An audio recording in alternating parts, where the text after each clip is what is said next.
बाब 1 डर की नमाज का बयान 524 अब्दुल्लाह बिन उमर रजी अल्लाह अन्हु से रिवायत है, उन्होंने फरमाया कि मैं एक बार रसूलुल्लाह सल्लल्लाहु अलैहि वसल्लम के साथ नज़द की तरफ जिहाद के लिए गया। जब हम दुश्मन के सामने खड़े हुए तो रसूलुल्लाह सल्लल्लाहु अलैहि वसल्लम हमें नमाज पढ़ाने के लिए खड़े हुए। एक गिरोह आपके साथ खड़ा हुआ और दूसरा गिरोह दुश्मन के मुकाबले में डटा रहा।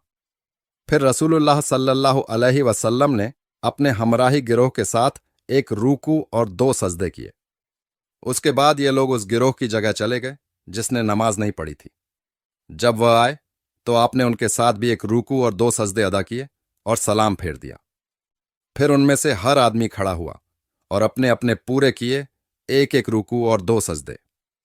फायदे अलग अलग हदीसों से पता चलता है कि डर की नमाज को अदा करने के 17 तरीके हैं, लेकिन इमाम इब्ने कय्यम ने तमाम हदीसों का जायजा लेने के बाद लिखा है कि बुनियादी तौर पर इसकी अदायगी के 6 तरीके हैं। हालात और ज़रूरत के मुताबिक जो तरीका ठीक हो उसे इख्तियार कर लिया जाए।